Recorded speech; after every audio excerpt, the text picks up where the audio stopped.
Do you ever find yourself searching for something bigger than you? For a community to be a part of? A place founded on truth and love. A place to worship the King of Kings, the Lord of Lords, and the Son of God. Welcome to Founded in Truth, where we're more than just a fellowship. We're a family, so welcome home.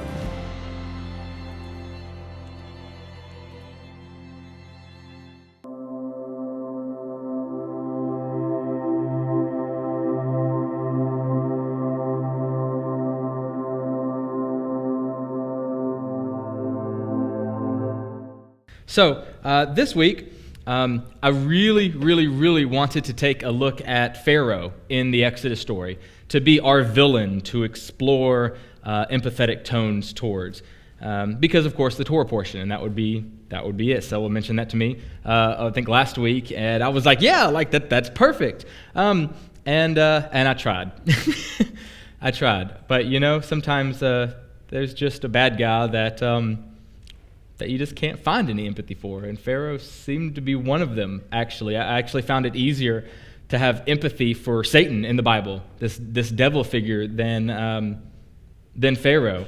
And after diving in for a couple hours, I realized why. Because unlike Cain or Esau or Jezebel, Satan, Judas, Samson, Nabal, Pharaoh is not depicted as an adversary that you're supposed to have any type of identification with. At least I don't think so from what I read. And it may just be me, and I'm totally open to that. But even if we look at the narrative, we're left without any type of a foothold to really grab onto, to try to empathize with this Pharaoh character in the Bible.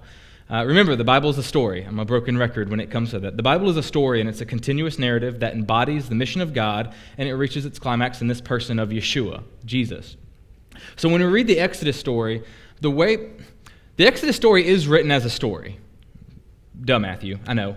But what I mean is the genre of the Exodus story is a little weird on how it's written. It is presented as a story that actually took place, but it's also presented as a story that is not bound by time, and it's specifically written that way. For example, when we look at other stories in the biblical narrative, we see specific details that tell us when it took place, who's it taking place with.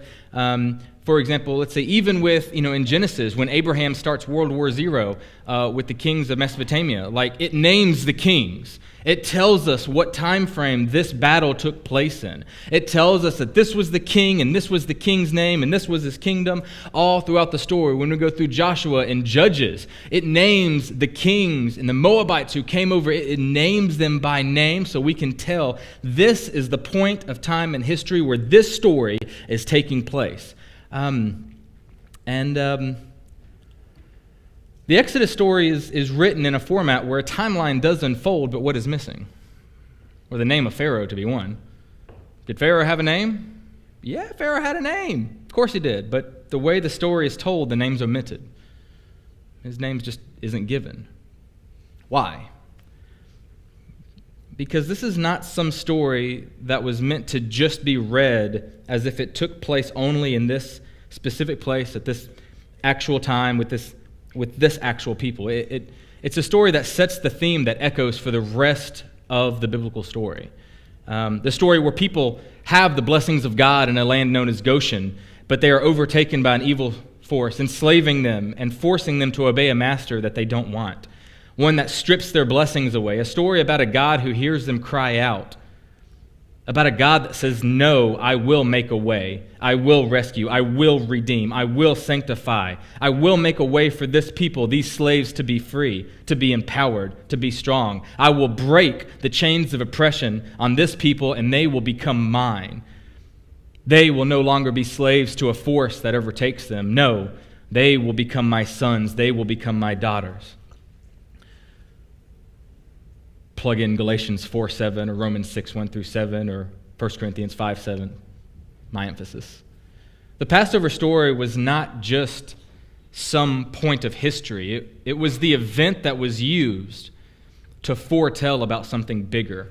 a time when God would hear the cry of his creation and he would act, send a messenger that would act on his behalf to defeat not just slavery to Egypt or oppression to Pharaoh, but defeat slavery to sin and the oppressive powers of death itself. Through this lamb's blood, a way would be made through the waters into citizenship within God's kingdom and God's reign. This messenger would be the true lawgiver, giving the Torah and showing how it can change the world and impact every heart it comes into contact with. As the Exodus story is about you and Yeshua. This is a story where the victor leaves a trail of victory that looks as if a giant lion used its brute strength to litter a battlefield with its use of sharp claws and huge ivory teeth, sheer strength.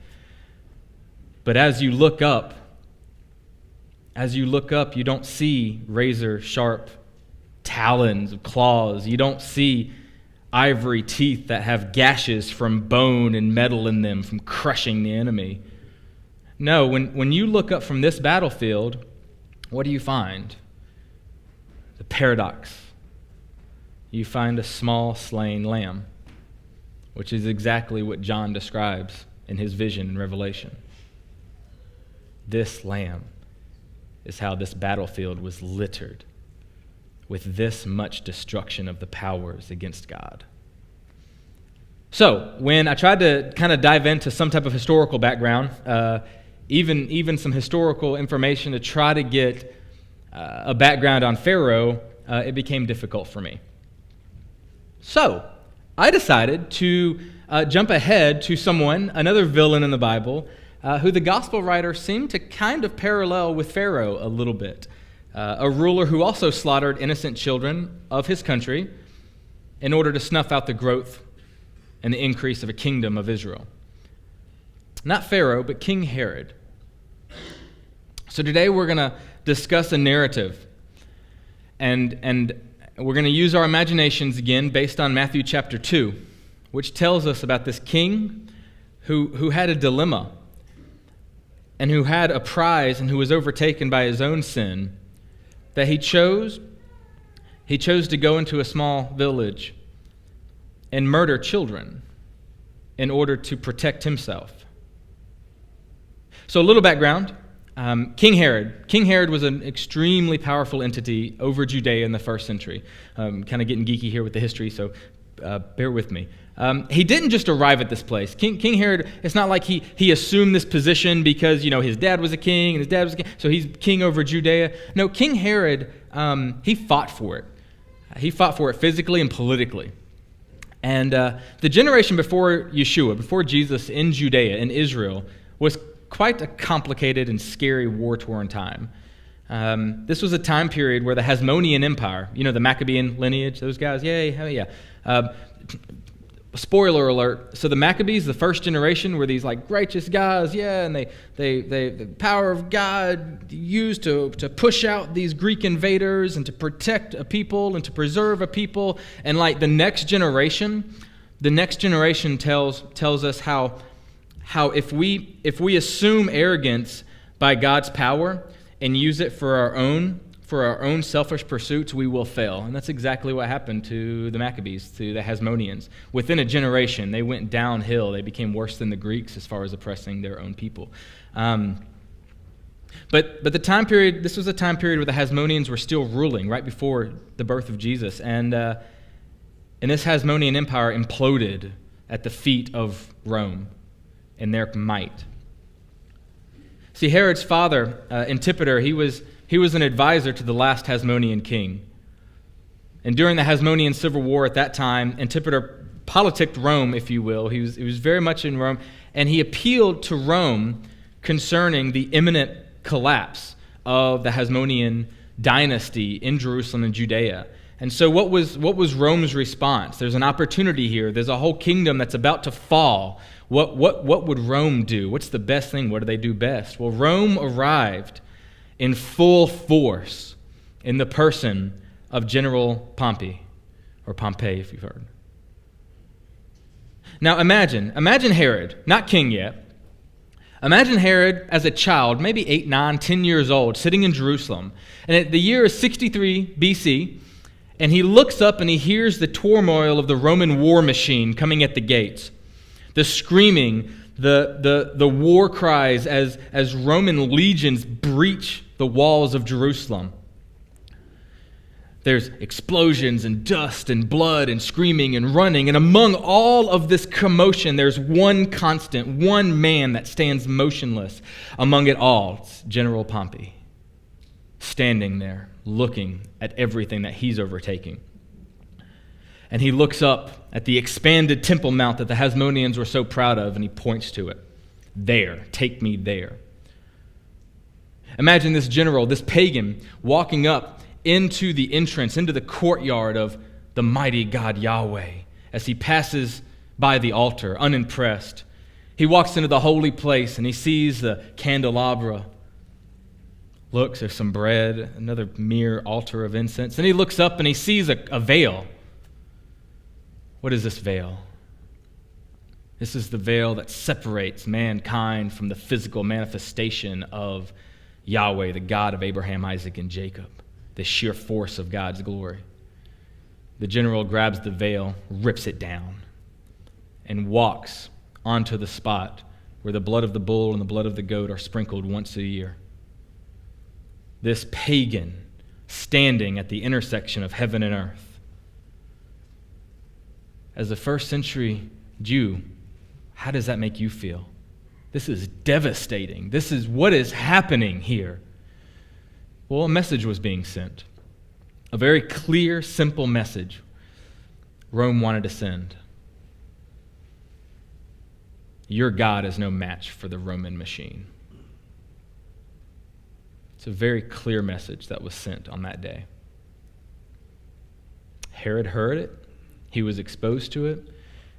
And Herod's life orbited around that central message for the rest of his life. No one can match Rome.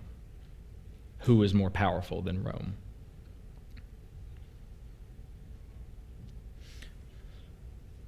In 44 BC, Julius Caesar, what happened to Julius, old Julius in 44 BC? He got the knife, right? He was assassinated. I know we're going back to high school, right? High school history. Civil war engulfed between the Roman Senate, Brutus and Cassius, and Mark Antony and Octavian, which was Julius's adopted son, later known as Augustus Caesar. So you have a civil war that's now broke out among Rome, war-torn empire. Antony had been impressed with this Judean that was politically climbing the political ranks. And so he appointed Herod overseer of Judea. He appointed Herod as king over Judea, ruler of the Jews, in full allegiance and pledge to Rome. See, Herod was not a Hasmonean, though. He was Edomite. If you will, his family was forcefully converted into Judaism, probably as a result of the Hasmoneans. So he was not a very popular leader in Judea. No one liked him. So what could he do to increase his popularity? At least just a little. To have that security strengthened. Well, he divorced his wife, banished her and his son, Antipater II, and instead married Miriam the first, a good Hasmonean girl, a princess, in fact. In 37 BC, he defeated the last Hasmonean king in Jerusalem, aided by Mark Antony, his superior.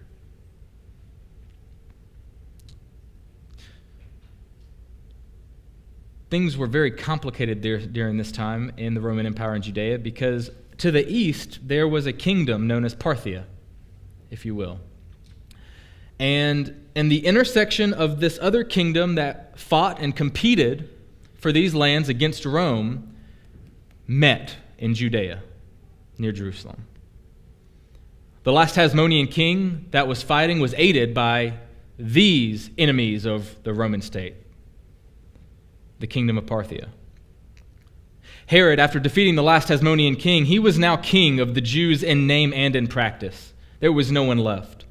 The victory would mean 4 decades of peace in Judea, something that hadn't been for over a century, long over a century, especially in the last 25 years. filled with constant warfare. For those of you who are into history, you know the stress that must have been on Herod's shoulders during this time. Anything could happen. Anything could threaten his position as ruler now, something he'd fought so hard to achieve. The unrest in Rome was no doubt threatening to his own crown as well, especially when Antony and Octavian defeated Brutus and attempted to rule the Roman Empire together. Octavian, or Augustus Caesar, took Rome, or the Roman provinces, and Antony decided to go and rule over Egypt. Toss in a nice Egyptian queen named Cleopatra, and you got yourself a great dramatic conflict waiting to happen. Well, you guys know what happened. That didn't last too long. Octavian went to Egypt, defeated Antony. Now, who was Antony again? Mark Antony? He was the Roman leader that appointed Herod, right? Still with me? He was the one that gave Herod his power as king. He had been defeated. What's Herod going to do now? What would you do now? I mean, the most powerful man in the world has just killed the man that gave you your authority, that you were loyal to do. What's going to happen to you next? He's going to come kill you. He's going to snuff out every leg that Antony had planted. So what do? Well, you depart immediately. Full parade. Get every flags, get a bunch of t-shirts. I love Octavian all over him, like everything you possibly can. And you run to Greece, to Rhodes, where Octavian is arriving back from battle. And you kneel before Octavian and you submit to him, hoping that he'll even let you live. Octavian knew Herod's allegiance to Antony, but instead of killing him, he kind of embraced his loyalty. I mean, look at this guy. He's loyal to, he's sold out. Look at him. Because Judea was Rome's most eastern province, Octavian, or Augustus Caesar at this point, he knew that he needed to keep stability in that area. He didn't want to just overthrow a king there, so he allowed Herod to stay and confirmed his kingship here. Knowing Herod's greatest fear was being viewed as incompetent or treacherous, he knew that he could rely on him. He had given Herod a second chance. Herod knew he wouldn't get a third. So imagine, this is the background that we're coming up to Matthew chapter 2. Everyone still with me? Okay, good. This is good. I know that was a lot. If Yeshua was born 4 to 7 BC, when most scholars believe he was born, this would have threatened everything for Herod. A new king of the Jews. What would Augustus think of these rumors? Especially when wise men, magi from the east, these magi, these elites from another kingdom coming to pay tribute to this king of the Jews. This threatened everything for Herod. See, magi is where we get the idea of magician. It's where we get the words like magician or magic. And I know there are some presentations out there that teach that the Magi were actually like Jewish scribes from Babylon, and I've actually presented that before. I don't really agree with that anymore. Rereading Matthew 2, I agree with the majority of scholars. This is foreigners that were coming to pay homage to the King of the Jews. Not their king, the King of the Jews. Your king, not my king. These Gentiles who looked at the stars and had a revelation of this king over Judea. A king of the Jews revealed to the Gentiles and missed by his own people. A motive that continues throughout the entire narrative that Matthew writes. These magi or magicians, these were not like sorcerers from Parthia. Magicians, if you will, in Parthia, they were more in line with mysticism and astrology, kind of pre-astronomy. Very, very, very smart when it came to times and dates and of the stars. So these weren't like people pulling hats out of rabbits or hats out of rabbits or rabbits out of hats. That's magic right there. These weren't the guys playing Quidditch. These were mystical astronomers, if you will. Matthew 2:1. After Jesus was born in Bethlehem in Judea, during the time of King Herod, Magi from the east came to Jerusalem and asked, "Where is the one who was born King of the Jews? We saw his star when it rose, and we have come to worship him." Imagine King Herod standing in his court at this moment, the sun streaming through the window, shining on this rather large group from the east, from Parthia, rays shining off their dark skin, silk robes glistening as waters crashing over rocks, oversized rings in their fingers, confusingly etched amulets around their necks. He discerned even perhaps a few of them were women. The king's herald steps up to make the announcement, clears his throat. "My grace, may I present the magicians from Parthia. They have come bearing greetings from Arcesis, the king of Parthia." The herald continues, kind of shaking at this point. "These humble servants have come, my grace, to pay homage to the newborn king of the Jews." Can you imagine at that moment Herod's eyes wide open?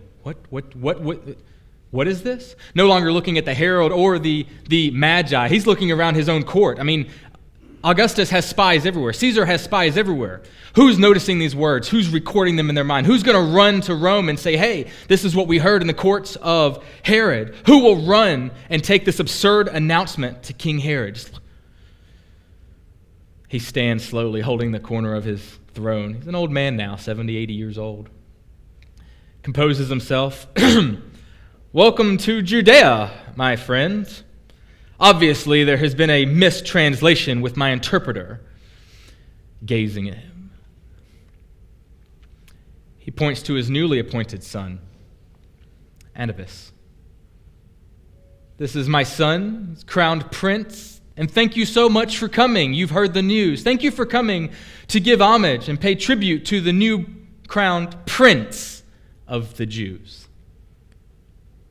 Sitting down, relaxing. Okay, that's taken care of. Now imagine one of the magicians, unnoticed before, stepping forward, almost cutting off the king's presence and words and attention. He begins to speak perfect Aramaic. "There is no mistranslation, your grace. I am Bakadah, your grace, and we are well aware of how your son attempted to strip the crown from you, and you banished him. Congratulations on the new appointed son you have here, crowned. We wish him a long life and prosperity. But we have come to honor the newborn king of the Jews." Imagine Herod. How dare these foreign pagans come into his palace, his throne room, and make such an accusation? Composing himself. You can just see it. Just old man. "You have heard incorrectly. There is no king of the Jews, my friends." Bakadah, standing firmly, undeterred, raises his arm across the sky. "We saw it in the stars." You can see some light flickering from his fingertips, maybe. Herod doesn't know if it's his imagination or if it's just a trickery. Like, what is this? "We saw it in the stars." "The stars do not lie, your grace. We saw his star many, many seasons ago, and it has taken its place among the heavens. Our wise king, the king of Parthia, Arcesis, he has sent us to offer tribute to your newborn king." Can you imagine how tense it was in the throne room? What does Herod do? How does he act? How does he respond to this? What's at stake here? Of course, your knowledge of the stars is unsurpassed. Oh, elite magi. If you saw it in the stars, it must be true. Please, stay here tonight. Let me offer you hospitality, and I will gather my sages and wise men, and we will look at our own holy books. Perhaps we missed something. Enjoy our hospitality. Hospitality offered, of course, by Caesar himself, wanting to make sure he puts forth who he's loyal to publicly. I know you must be tired. Please take a rest. We'll reconvene in the morning. Please go. Imagine this group, magicians, leaves the throne room. Slowly but intentionally, as soon as the door shut, imagine Herod with great anxiety. Assemble the scribes, get me the sages, all the wise men, get me all the top priests, all in my private chambers now. Right? The old king hasn't moved this quick in a long time. Scurrying along. Went into his room, torches lit, sits down at his seat. Surrounded by the sub-leadership and scribes, he asks, what truth is there to their claim? Imagine him looking over at the newly appointed high priest, Matthias. Him rushing to please the king. Your grace, there's no truth to the claims of these pagans, okay? We've scored the prophecies, and there's nothing of this sort. Why? Why would God announce the coming of his newly appointed king to Gentiles and not to his own people? Surely our God would not dare do such a thing as this. What would that have been like for Herod? He likely wasn't speaking of divine prophecy, you fool. Forget the prophets. Has a Hasmonean king been born? One that we haven't snuffed out? Is there some lineage of David that's been born? Some rebel leader that's been born in the mountains? I mean, surely there's something. What is happening in our kingdom under our noses? Matthias answers quickly, no, nothing of the sorts, just rumors. Rumors from an armpit of a village named Bethlehem, not far from here. Rumors from a bunch of no-name shepherds who have no status. You fool! A mere rumor is all it would take for Caesar to safeguard his province with a legion and swords to our throat. He would gladly replace our very lives over such a rumor. At that moment, among the commotion, a weak, elderly voice speaks up from a dark corner. The Messiah. He has been born. Prepare the path of the Lord. Silence fills the room. All eyes glare to maybe a dark corner as Zechariah steps out. The priest, Zechariah of the order of Abiyah. Zechariah, the one who claims to have had an encounter with an angel. The one time he gets to offer incense in the holy place. His eyes glowing with conviction, looking up as if a testimony from heaven itself. Like Abraham, I had no offspring. Like Sarah, my wife, gave birth at an old age. An angel announcement. He announced to me that Elijah would come forth and prepare the way for the Messiah, the true King of Israel. Something he had probably said many times before. Imagine his peers mocking him. You old man, we liked you better when you had your vow silence. Get back over there. Crazy. Found out how to make a baby, and now he's all excited. It's an angelic thing. The Messiah is here. Go to Bethlehem. See for yourself. Ask them. We must prepare the way. The way of God's kingdom. It's birthing now, oh, your grace. The way of the garden, the way of God's reign is birthing now. The way of redemption and victory for all mankind. Israel is rising up with a new king and a renewed vocation to show the world the power of God's reign. Your grace, it is real. Imagine all of the leadership mumbling. It's this old guy. Why is he still here? Can't we just give him a pension and go? Get him out of here. Herod looks up. Why Bethlehem? Why? Matthias steps forward. Sir, we knew the rumors, but Simeon the high priest before me, he didn't deem the information even worthy for your ears. Come now. These are just a bunch of raggedy shepherds, smelling of wet sheep in the cool dew of the night and cattle dung. Imagine Zechariah stepping forward again, making the proclamation. In Bethlehem, in Judea, this is going to happen. For this is what the prophet has written.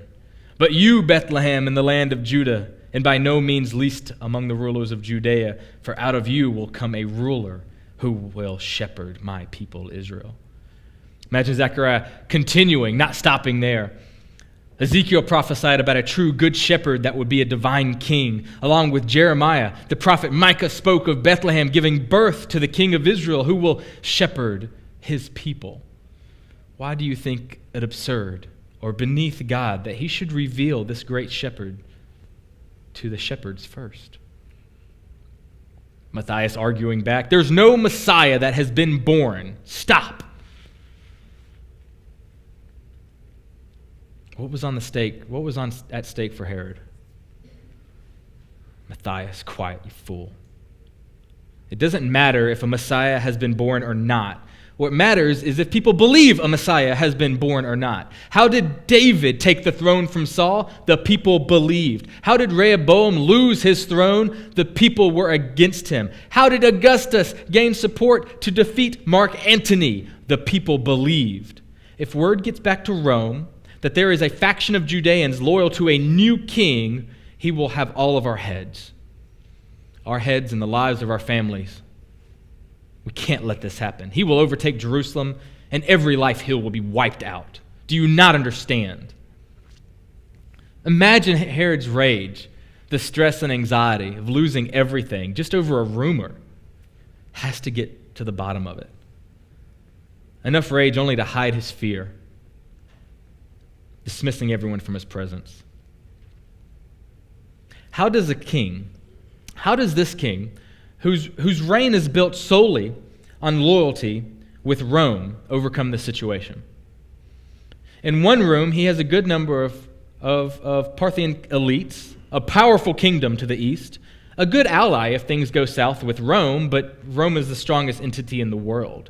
The ruler of the world, the one who brought true peace, sits on the throne in Rome, Caesar. Nothing like that would ever happen. But I can't offend them. I mean, this is an entire nation, and I cannot offend them.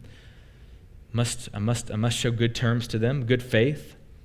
I must get rid of them, though. And what if the rumor of the king child, what if it's true? The next morning, Herod sat in his throne. Only his son and his trusted advisor were in his presence, and he called to the Magi to come before him discreetly. Verse 7, then Herod called for the Magi secretly and found out from them the exact time of the star that they had seen appeared. Imagine the Magi stepping forward again. About 2 years ago, Your Grace. 2 years. Please, go to Bethlehem. Go to Bethlehem. We are embarrassed that we have missed this prophecy. We're embarrassed. Your wisdom is most honored here, O great Magi. Bethlehem is the birthplace of our greatest king, so of course the king child should be born there. And he sent them to Bethlehem and said, go and search carefully for the child. As soon as you find him, report back to me. Bring me word back so that I too may go and worship him. Imagine Bakada bearing, yes, Your Grace. We will return after locating the king. Go and worship him. Herod was planning on doing. He could finally rid himself of this rumor if he knew where this child was.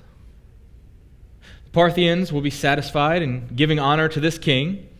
Their king will be satisfied that he did his part in giving the gifts.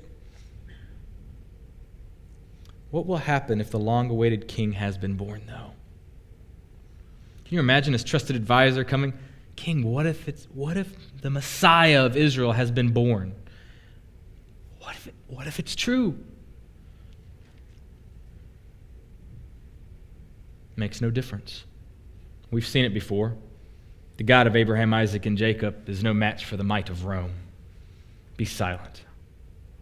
Even now, we make 2 offerings a day on the altar of God in the name of Caesar, honoring Caesar above our God. Our God has abandoned us in this place. We serve one God, and that is Rome. Don't ever speak of this again. That was the reality of Judea in the first century. So you guys know how the story unfolds. A king who has sold his soul to the devil of his own ambitions, his own comforts, his own security. His pursuits have placed him in a very difficult place, between Rome and a hard place, right? Balancing this act of security and comfort and balance and loyalty and assumed treachery. This is a king that has killed his own children, 3 of them, to make sure that his throne was secured. His idol was his own security, his wants and his desires. A week went by. Imagine the king pacing back and forth to the window, getting his exercise on for once. Any word from the Magi of Parthia? I mean, Bethlehem's not that far away. They should have been back days ago. Where are they? My king, no word from the Magi. Our spies saw the caravan enter into the village of Bethlehem, but they seem to have vanished. How does a caravan of that size, of horses and camels carrying supplies, just vanish? The advisor looks at the king, scared to respond. He know he ought not. Magic? The containment of the situation depended on the Magi returning to the king. Like, that was the plan. If the Magi don't return, then everything falls apart. What now? What have they done? What will happen when Caesar finds out that not only did Herod welcome the Parthians, he aided them in honoring the new king and gave his confirmation for them to return so that he could honor them? What would happen if Caesar finds out about that? What would you do? How far would you go? How far would you go to contain the situation? Anyone ever told a lie? Oh, they got a lot of liars out there. Anyone ever told another lie to protect that lie? Yeah, a lot of liars out there. And then another lie, and then another lie, and then another lie. And if any one of these lies is exposed, then the whole sham is exposed. Everything falls apart. How far do you go to protect this monster that you've created off of one little thing that's become this huge thing that's now crushing you in your own life? Can't come clean. Everything falls apart. Your whole identity falls apart now. You must protect it. You must protect your own security, your own comforts. You must protect your way of life and everything that you've worked so hard to build. Herod shouts to the advisors, "How many children under 2 years old live in Bethlehem currently?" "Well, Your Grace, the population is somewhere around 300 total, so there are likely 7 to 9 children of that age and under currently." 7 lives. 7 children. That doesn't seem like that big of a deal, does it? It's just 7. We always watch the movies, and it's like this mass genocide of hundreds of children, right? No, the population wasn't that large. It was likely 10 and under 10 kids, probably, under 2 years old. It's not that big of a deal, is it? 7 kids. Look at what's at stake. National security is at stake. What a worthy sacrifice. What a worthy sacrifice to gain back my sense of security. When Herod realized that he had been outwitted by the Magi, he was furious. Verse 6. And he gave orders to kill all the boys in Bethlehem and its vicinity who were 2 years old and under, in accordance to the time he had learned from the Magi. And that's the story we know of Herod. So you may have trouble empathizing with Herod concerning the slaughter of children. Anybody? How am I supposed to even empathize with that? So let's bring it home. And instantly, your brain is either going to go to putting a defensive wall up, or it's going to become politically minded, and you're going to try to find different things to attack in your subconscious to try to maybe blame me for just stating facts or dismissing it. And this is good because I want you to do this. So many of you know when we were under the presidency of George W. Bush Jr., we started a war in Iraq and in Afghanistan, and not just there, pretty much it broke out through all of the Middle East. And that war still hasn't stopped. But in 2014, under the Obama administration, a drone program was solidified. And it's pretty neat little things, these aircraft that are unmanned. You can fly them from an airport in Las Vegas over here, across the country. And cameras that go down, you can identify terrorists, and you can hit a button and the terrorist goes away. You guys seen the videos, right? This is we don't have to have soldiers on the ground. We can protect our own men. We have security. This is great. This is what we do. And so in 2014, we had a campaign that was targeting 24 different terrorists in Pakistan. We're not even going to get into Yemen or any of the others, but just 24 terrorists, men who were overly outspoken against our lives and outspokenly against our liberty and our security and our freedom here in the United States. Some of them were actually U.S. citizens, if I'm not mistaken. They had dual citizenship, an utter threat to our security here. So we launched the drone program against them. Good. Teach them. We need to eliminate the people who threaten our way of life here and keep us safe, right? That's why we go to war, to protect our way of life and our security here. So out of those 24 terrorists, we confirmed that we killed 6 of them. Not like a whole huge mission accomplishment there, but that's 6 guys that we don't have to worry about threatening our security here. So we killed 6 of those terrorists along with 145 children. You know, collateral. Happens.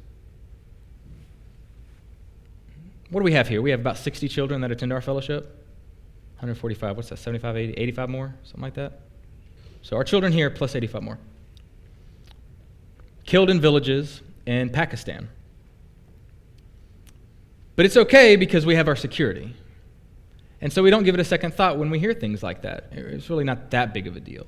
I mean, this is war, right? Protects our security. And to be honest, who really cares about a bunch of kids in a no-name village in Pakistan? Like, honestly, as Americans, I mean, who really gives it a second thought? Who really cares about a few kids in a no-name village of Bethlehem?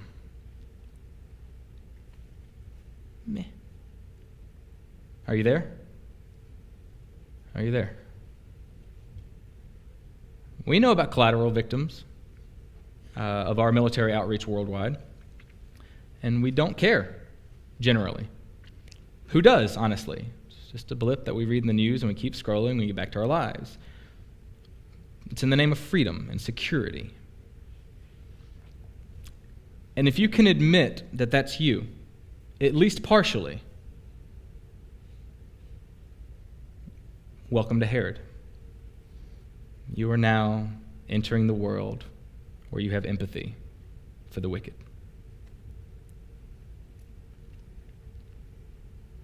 Feels kind of dark to admit it. If I do, I admit it. Read something, just keep scrolling. Not so far-fetched for Herod to give really a care in the world anymore, is it? Just 7 lives, and he can protect everybody. This is what he needed to do to secure the well-being of Jerusalem, his estate, his kingship, the lives of those under his reign. If the Romans came crashing into Jerusalem like they did not much earlier, before he was established, many would die. Many innocent people died when General Pompey came into the gates. Many innocent people died when he himself went to Jerusalem and dismounted the last Hasmonean leader. What's he going to do to have security among his city, the holy city, and his kingship that he's fought so hard to secure? Just 7 lives. Easy. A worthy sacrifice for security and freedom. Herod found himself in a balancing act, balancing between Rome and the subjects that he reigned over, his Jewish subjects. He doesn't want to be a bad king, of course not, but he wants to secure a sense of security and comfort, or at least the ideal of it with the Roman Empire. What are you laying on the altar to find your sense of security in life? What are we willing to lay on the altar? Where's that line? Maybe it's your family in the place of a job. It's pretty common. Men, jobs are important. We're the providers, right? So we have to put energy into providing provisions. It's what we do. That's our identity. We need to make sure that identity is secure. Getting laid off and telling your wife you got laid off is one of the most dehumanizing experiences a man can ever have. It's horrible. That's our identity. That's what we do. What would you do to make sure that you don't even have to fear that? What would you give up? Ladies, you guys tend to deal with a more intense form of security, your image. Outlets such as Facebook and Instagram don't make it any easier. And it's not just an image of beauty anymore, is it? It's an image of being a good mother. It's an image of being a good wife. It's an image of being a good orchestrator or manager of the home. Remember, I'm not actually talking about being a good wife or a good spouse or a good manager over the home. No, I'm talking about the image, the security, what people see and what you feel judged by and what your identity is threatened by when other people see you and what they think and what they can take away from you. At what point does our security become an idol? At what point does your focus on achieving these goals place your own family, your own children, and your own spouse on the altar of your own pursuit? Maybe this story that Matthew tells is not even about security and image. Maybe it's about security and sin. Some of us are secure in our sin. We know it. We have known it. Some of us have been fighting a long time to hold on to things we don't want to let go of because it would destabilize who we are. Maybe the sin in our lives has been something that we've been fighting to keep close, much like Herod kept Caesar close in all aspects. Maybe you find yourself looking back on your life right now on this journey that you've taken and seeing sacrifice after sacrifice that you've laid down to keep your identity secure, your sin secure, lie upon lie, as we spoke about. And you find yourself drowning even today, as Herod was. You find yourself in the face of an impossible future if you let it go. Caesar may come and take it at any time. You could lose your identity. You can lose your comforts, your security. Guys, I'm here to tell you that there's one greater than Caesar in your midst, even now. I'm here to tell you that there's one greater than your job, even in your midst now. There is one greater than your sin in your midst now. Herod tried to dismiss that one.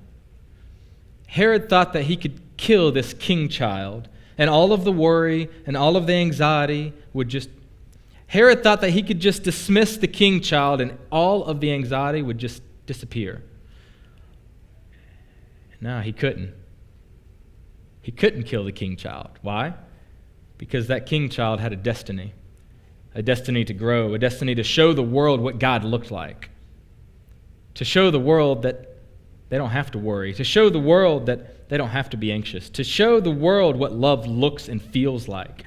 The king child, born in a manger, had a destiny to fill the void in your life even today that you're fighting so hard to fill with your own pursuits. He is greater.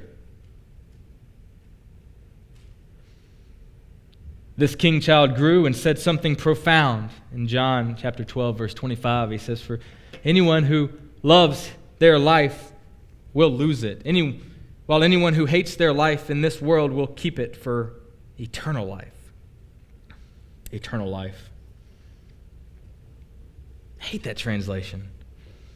It's the only words in the English language that we can really formulate about the Greek that really helps portray this eternal existence or eternal vitality or this age to come in a reality now. Anyone who will drop their false securities, their vain pursuits, drop their allegiance to Caesar, drop their allegiance to sin, they can enter into this age of life. Those who try to fill it with false pursuits will never taste it. This eternal life that Yeshua speaks of and the gospel writers write about, it's not something that's like a 401k investment that we're going to get a long time from now. Yeshua portrays it as a reality that we experience now, and it is so potent, it is so life-giving that we experience it now and it surpasses death.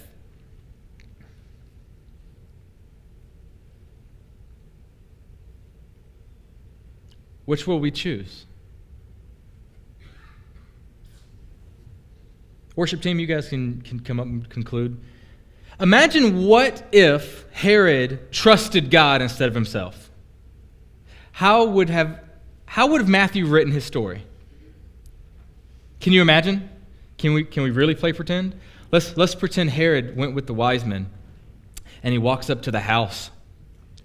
And as he approaches the door with this whole caravan behind him surrounding this first century hut, the door opens. There's Joseph, Mary beside him.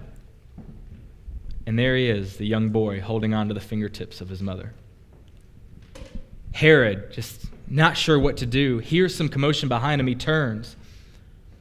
The massive crowd of foreigners are now on their knees, their heads on the dirt, arms extended. He looks up. Even the camel has kneeled down, as if creation itself is yielding to this king child's authority.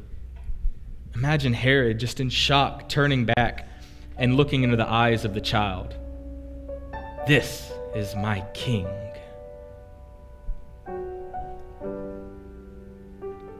That's how the story could have ended. It didn't end that way for Herod, but it can end that way for you. That's the gospel message. So I don't know where you're at today. I don't know if you are a wise man or if you're a King Herod. Maybe you're a little bit of both. I don't know if you find yourself in an impossible situation or a place. Maybe you don't know what to do because you've built up a false sense of security on all sides and find yourself being crushed by them all. There is an answer, and it's an answer that gives life eternally. We all find ourselves looking for the right answers in life. Do I turn left? Do I turn right? What do I do in this situation? I want to know where God's leading me. I want to know what step to take next. God doesn't invite us to know all the answers of what our future holds. God invites us to go in the direction of the door that He opens and to allow us to trust on Him as we wade through whatever the mess of the darkness that He's invited us to be a witness of Him in. And sometimes it hurts, and sometimes it's tough, and sometimes you don't know what to do or if you're doing the right thing, but you keep going and you keep waiting and you keep trusting because that's what God has called us to do. Maybe that's you today. Don't leave without grabbing a hold of the only trust that exists, that Yeshua is King. He is the King of all the world. All adversaries have already been defeated. So please stand for worship. We have a prayer team that'll be off to the sides. And I invite you, if you find yourself trapped by walls on all sides today, I invite you. You can go off to the sides. There are people here. We have a team here that will stand with you, support you, pray with you. There is hope because the Scripture tells us that you're no longer a slave and you have no reason to fear and allow such things to consume your life any longer. Shalom, I'm Matthew Vanderels, and I hope you enjoyed this message. Founded in Truth exists to cultivate a fellowship of image bearers that live the redeemed life only Yeshua can give. If this ministry has been a blessing to you, we would love to hear from you. Send us an email through the contact form on our website and tell us how God has used this ministry to edify your faith and relationship with Him. If you'd like to see more messages like this one, subscribe to our YouTube channel by clicking here. If you'd like to donate to this ministry and be a part of what God is doing through it, you can donate through our online giving portal here. We thank you for your continued support, and we look forward to next time. Shalom.